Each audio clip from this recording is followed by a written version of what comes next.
व्यक्ति से परिवार व परिवार से समुदाय और समुदाय से देश व समाज का निर्माण होता है। संगठन के अभाव में व्यक्ति ही नहीं बल्कि देश व समाज भी सुचारू रूप से नहीं चल सकता है। किसी काम को करने के लिए जितने लोग जुटेंगे, उस काम को करने के लिए उतनी ही ताकत बढ़ जाती है। हम बात कर रहे हैं कुछ ऐसे ही संगठनों यानी अखिल भारतीय अनुसूचित जाति जनजाति कर्मचारी कल्याण एसोसिएशन BBS3 व आईदासा के बारे में, जिन्होंने रात दिन मेहनत करके बाबा साहेब के अहम सपने, जिसका बाबा साहेब ने 1938 से लेकर 1956 यानी 18 वर्षों तक अपने भाषणों में लगातार जिक्र किया, पूर्ण करने हेतु उत्तर प्रदेश के एटा जिले में 19 जून 2022 को एक राष्ट्रीय चिंतन शिविर एवं कैडर कैंप का आयोजन किया, जिसमें देश भर से आए बहुजन बोधि समाज ने हिस्सा लिया। कार्यक्रम का उत्साह इस बात से जाहिर हो रहा था कि शहर भर के चौराहों पर झंडे लगाए गए। इतना ही नहीं, कार्यक्रम के प्रवेश द्वार को महापुरुषों के बड़े बड़े बैनर से सजाया गया था। कार्यक्रम की शुरुआत बुद्ध वंदना से की गई। इसके उपरांत फीता काट कर कार्यक्रम का उद्घाटन किया गया।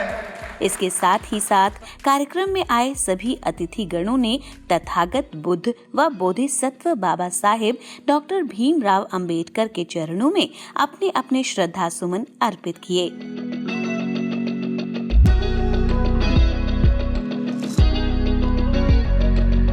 तत्पश्चात हॉल में बैठे सभी आदरणीयों ने संविधान की प्रस्तावना की शपथ ली। समाजवादी, धर्मनिरपेक्ष, लोकतांत्रिक गणराज्य बनाने के लिए तथा उसके हॉल में बैठे सभी बहुजन बोधि समाज को जय भीम के पटके व कार्यक्रम की जानकारी के लिए कैडर एवं अन्य सामग्री से युक्त फोल्डर भी वितरित किए गए।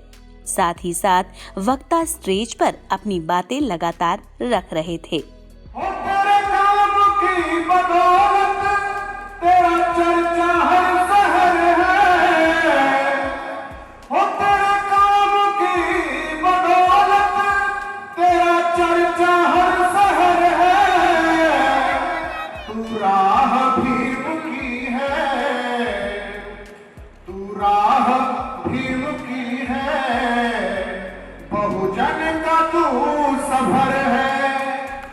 इसी बीच कैडर के मुख्य अतिथि एवं मुख्य कैडर दाता व अबाजका BBS3 आईदासा के संस्थापक एवं अखिल भारतीय अनुसूचित जाति जनजाति कर्मचारी कल्याण एसोसिएशन के राष्ट्रीय महासचिव मिशन नायक बुद्ध मित्र मुसाफिर जी का आगमन हुआ।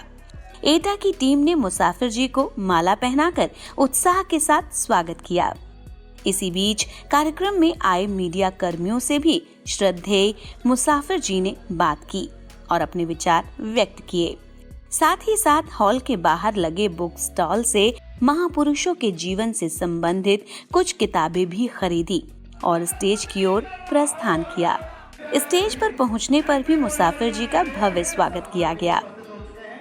इसके उपरांत मुसाफिर जी ने तथागत बुद्ध व बोधिसत्व बाबा साहेब डॉक्टर भीमराव अंबेडकर की मूर्ति के सामने मोमबत्ती जलाई व उनके चरणों में अपने श्रद्धा सुमन अर्पित किए।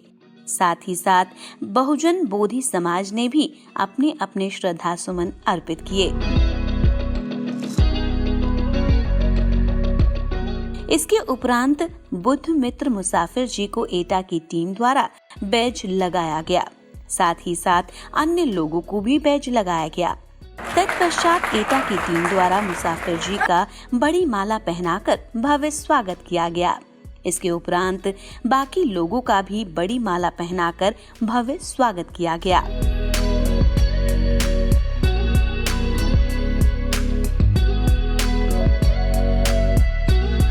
एटा की महिला कार्यकर्ताओं ने भी मुसाफिर जी को फूल माला देकर स्वागत किया।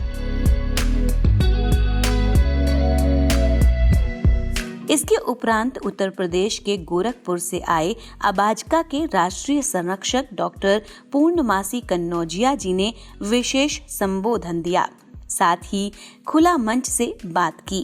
बाबा साहब ने कहा था कि समाज में जो ये अनपढ़ लोग हैं, अशिक्षित लोग हैं समाज में, ये तो रहेंगे, इनको हम समाप्त नहीं कर सकते, ये तो रहेंगे, लेकिन ये हमारी समस्या नहीं है। हमारी समस्या वो लोग हैं, वो पढ़े लिखे लोग हैं, हमारी समस्या जो अपने बुद्धि विवेक का इस्तेमाल करके गलत बात को सही सिद्ध करने में लगाते हैं। ये हमारे समाज के लिए समस्या है। तो हमारे पढ़े लिखे लोगों को चाहिए कि इस प्रकार के जो सामाजिक चेतना के मिशन हैं, इसको लगातार जारी रखें, समाज को जागृत करते रहें, तो निश्चित तौर पे समाज जागृत होगा। और वो लोग जो लोग मानसिक रूप से बीमार हैं, उनको समझने का अवसर मिलेगा, सुधरने का अवसर मिलेगा, और एक समय आएगा कि जब वो समझेंगे कि ये गलत है, इससे हमारा भला नहीं होने वाला है, इससे समाज का भी भला नहीं होने वाला है, पीढ़ियाँ उससे हमारी ख़राब हो जाएंगी, तो वो रास्ता बदलेगा। इसके बाद विशेष प्रदाता के रूप में प्राचार्य विद्याराम भारती जी ने अपने आशीष वचनों के साथ बहुजन बोधि समाज का मार्गदर्शन किया। आपको बता दें कि एटा टीम द्वारा मेहमानों के लिए हॉल में ही चाय नाश्ते की व्यवस्था की गई थी, ताकि किसी को बाहर न जाना पड़े। इसके बाद कार्यक्रम में कुछ ऐसा हुआ जिसकी किसी ने कल्पना नहीं की थी। जी हाँ, 2500 रुपए प्रतिमाह कमाने वाली कुसुमा बौद्ध ने सारनाथ में बन रहे बुद्धा बोधिसत्व अंबेडकर इंटरनेशनल सेंटर के लिए 2 महीने की तनख्वाह यानी 5000 रुपयों के साथ साथ कैडर कैंप में भी 1000 रुपए का धम्म दान दिया, जिसके लिए हॉल में बैठे सभी ने ताली बजाकर स्वागत किया। साथ ही साथ अलग अलग तरह के सम्मान देकर कुसुमा बौद्ध का उत्साह बढ़ाया। इसी बीच अबाजका के कुछ पदाधिकारियों ने खुले मंच से बात की। समस्त देशवासियों को ये अवगत कराना चाहता हूँ कि बाबा साहब डॉक्टर B.R. अम्बेडकर जी ने 23 सितंबर 1917 को गुजरात के बड़ौदा में संकल्प लिया कि मैं अपने समाज के गुलामों की बेड़ियों से उसको अपने समाज को आज़ाद कराऊंगा।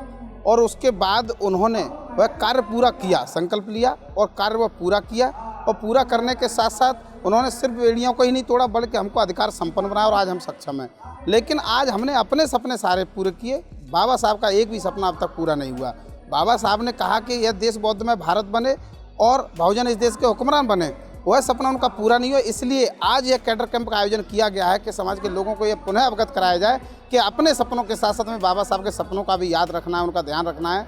जो उन्होंने 1939 में कहा कि एक मेरी बहुत बड़ी इच्छा है कि बहुजनों को अपना मालिकाना हक वाला एक केंद्रीय हॉल होना चाहिए, तो उस केंद्रीय हॉल का निर्माण आज तक क्यों नहीं हुआ, इसके लिए कैडर रखा गया है। लोगों को अवगत कराना है कि विभिन्न समय पर बाबा साहब डॉक्टर अम्बेडकर ने जो केंद्रीय हॉल की बात कही 1939 से लेकर के 1945, 1956 तक और मरते दम तक केंद्रीय हॉल के लिए काम किया, लेकिन आज तक वह सपना आज तक अधूरा है। अब हम लोगों ने यह कैडर कैंप के माध्यम से हम समाज में जा रहे हैं, लोगों को बता रहे हैं कि विशेषकर शिक्षक, कर्मचारी, अधिकारी, अधिवक्ता और जो मिशनरी समाज सेवी लोग हैं, उनको हम ये अवगत कराना चाहते हैं कि आप लोग समाज की धुरी हैं।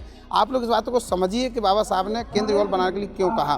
बाबा साहब ने कहा कि केंद्रीय हॉल का निर्माण होना चाहिए। अब उसके पीछे उनका जो उद्देश्य था, कि जो उद्देश्य है वह बहुत उद्देश्य है। उन्होंने वो ये चाहते थे कि जब हमारा वैचारिकी केंद्र होगा तो जो वैचार आज मजबूत होने की बजाय कमज़ोर होता जा रहा है वह मजबूत बने। जब एक वैचारिकी केंद्र अपने समाज का होगा तो वहाँ से बैठ करके हम अपने समाज के बुद्धिजीवियों के लिए, अपने समाज के छात्र छात्राओं के लिए एक रास्ता एक तय करेंगे। और यदि हमारे समाज पर कहीं अन्य अत्याचार होता है तो वहाँ पर बैठ करके बुद्धिजीवी, अधिवक्तागण उस अन्याय से उनको न्याय कैसे दिलाया जाए उसके लिए समीक्षा करेंगे। यह सब उस केंद्रीय हॉल में बैठ करके किया जा सकता है, क्योंकि जो केंद्रीय हॉल का निर्माण सारनाथ में होने जा रहा है उसका नाम है बुद्धा बोधिसत्व अम्बेडकर इंटरनेशनल सेंटर। इसमें IT सेल होगा, लीगल सेल होगा, बुद्धिजीवियों के लिए सेमिनार, संग्रहालय और एक बहुत बड़ा केंद्रीय हॉल जिसमें बैठ करके लोग हज़ारों की संख्या मीटिंग कर सकते हैं, गेस्ट हाउस रहेगा। तो एक बड़ा प्रोजेक्ट जो बाबा साहब चाहते थे उनके अनुपालन में है कैडर कैंप का आयोजन किया गया है कि उसमें सभी लोग बढ़ चढ़ कर सहयोग करें और केंद्रीय हॉल का निर्माण कर बाबा साहब का सपना पूरा करें। बहुत बहुत साधुवाद। हमारे महापुरुषों ने सिखाया है कि हाँ, आप लोग एक साथ बैठिए, एक साथ सोचिए और एक साथ करिए। तो आज उसी के तहत हम लोग जो है आज ये आवाज़ का राष्ट्रीय चिंतन शिविर आयोजित किया है और इसके माध्यम से हम लोग जो है एक साथ बैठ करके लगभग जो है ये पश्चिम उत्तर प्रदेश के कई जनपद यहाँ बैठे हैं और आवास का कार्यकर्ता यहाँ बैठे हैं। हम बाबा साहब डॉक्टर अम्बेडकर साहब और तमाम महापुरुष, बहुजन महापुरुष हैं, उनकी विचारधाराओं को आगे बढ़ाने के लिए हम लोग एक साथ बैठ कर के ये कार्यक्रम कर रहे हैं और चिंतन कर रहे हैं कि हम लोग इस देश में हम लोग कैसे शासक बन सकते हैं और हम लोग अपनी उन्नति कैसे कर सकते हैं। दरअसल में जो आवाज का मिशन है, जो बाबा साहब की जो शिक्षा थी, जो विचार, जो तथागत गौतम बुद्ध की जो शिक्षा विचार थे, जो मिशन थे, उस पर आवाज का दिन रात 24 घंटा लगा हुआ है। और आने वाले समय में जो बाबा साहब डॉक्टर भीमराव अंबेडकर का जो सबसे बड़ा सपना था, इस देश को बुद्धमय बनाना और इस देश के जितने भी 85% जो समाज है उस देश का हुक्मरान बनाना, ये सपना आपको 15 से 20 साल में पूरा होता हुआ दिखाई देगा। जिस हिसाब से परम आदरणीय बुद्धमित्र मुसाफिर सर, जो हमारे राष्ट्रीय महासचिव है आवाज़का के, और जो उनकी टीम है जिस हिसाब से काम कर रही है तन मन धन समर्पित करके, और पूरा 24 घंटा कहीं ना कहीं हम लोग, जैसे इसी प्रोग्राम की बात करें एटा की, तो एटा का जो प्रोग्राम हुआ है ये 5 दिनों में, ये जो आप देख रहे हो राष्ट्रीय कैडर कैंप, 500 से लेकर 1000 लोगों की भीड़ यहाँ पर आपको दिखाई दे रही है। ये उसी परिदृश्य, उसी दिशा और दशा की बात है जो बाबा साहब डॉक्टर भीमराव अंबेडकर चाहते थे कि जो 85% समाज है, जो अस्पृश्य समाज है, जो दलित समाज है, वो इस देश का हुक्मरान बने और ये देश भारत बुद्ध में बने। साधुवाद, सादर नमोबुद्धाय, जय। इसके बाद 7 साल की छोटी सी बच्ची दीपाली सिंह ने स्टेज पर अपनी स्पीच से हॉल में बैठे सभी लोगों का मन मोह लिया। इन्होंने बहुत कठिनाई के साथ मुझे इस स्थान तक लाने में न सिर्फ योगदान दिया, साथ ही साथ बाकी वक्ताओं ने अपनी अपनी बात रखी कि ऐसे कार्यक्रमों का आयोजन लगातार प्रत्येक जनपद में एक बार पुनः शुरू होने जा रहे हैं। अंधेरा ही रहता जीवन में हमेशा, जो गुरु ने ज्ञान की ज्योत जलाई न होती, न मिलता साथ गुरु का इस जहां में, तो हमने ये मंजिल पाई न होती, हमने ये मंजिल पाई न होती।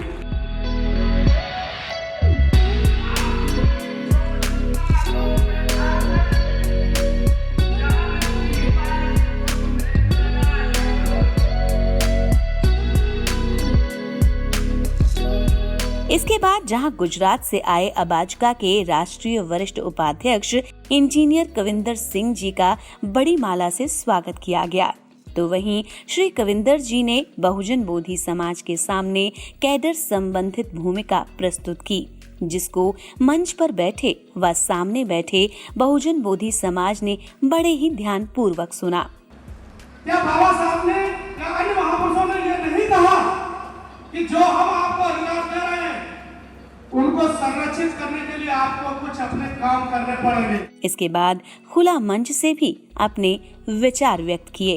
कैडर इसलिए होना चाहिए जब व्यक्ति कैडराइज होता है, यानी कि जो मूलभूत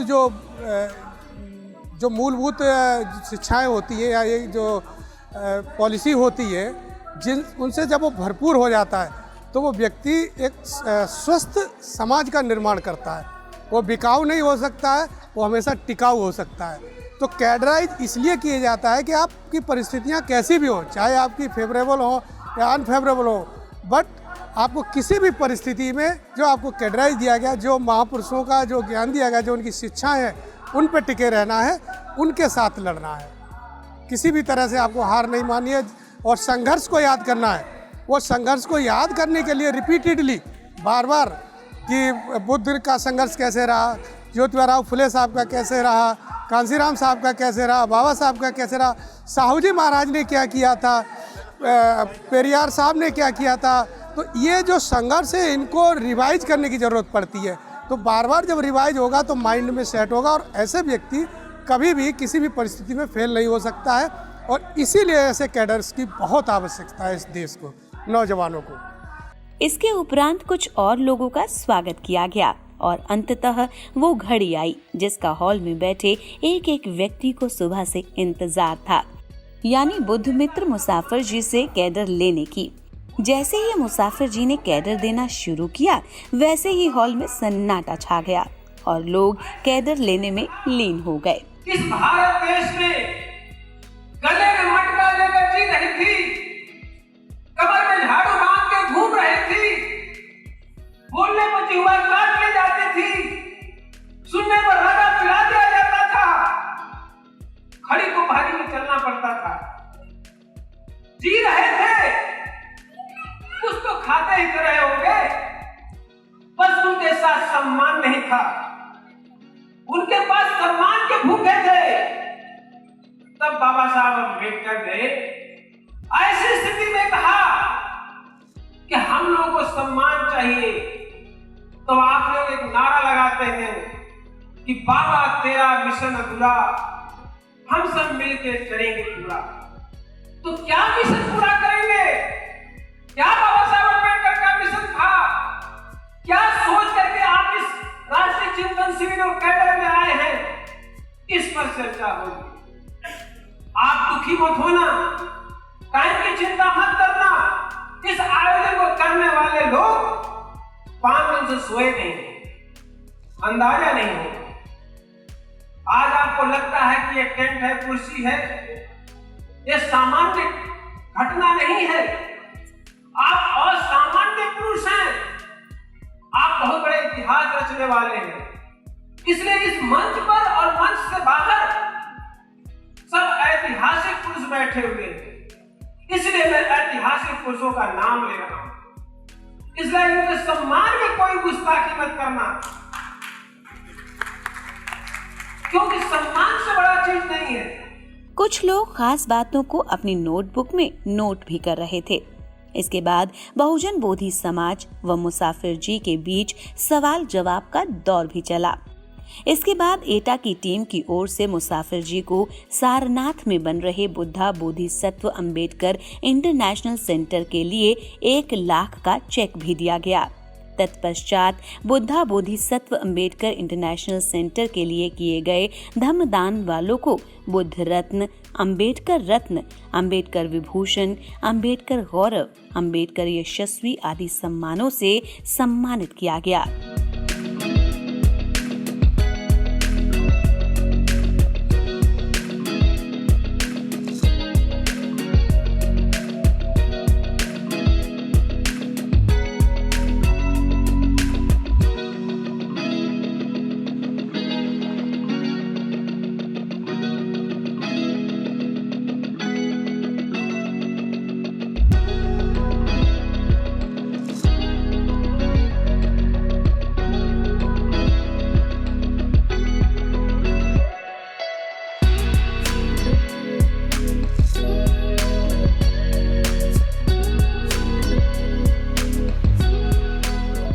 तो वहीं एटा के अध्यक्ष भानु प्रताप ने पूरे कार्यक्रम में मंच का संचालन बड़े ही शानदार तरीके से किया और कार्यक्रम के अंत में इंजीनियर जयंती प्रसाद सुमन ने भी सभी का साधुवाद करते हुए कार्यक्रम के समापन की घोषणा की।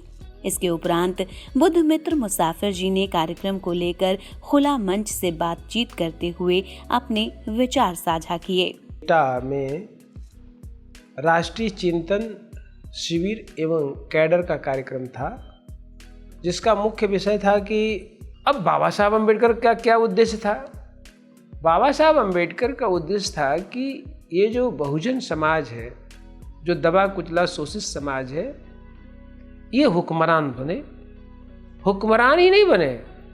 14 अक्टूबर 1956 को बाबा साहब अम्बेडकर ने बौद्ध धर्म में दीक्षित होकर के आह्वान किया कि तुम नीच, अछूत, अस्पृश्य, दलित, अवर्ण हिंदू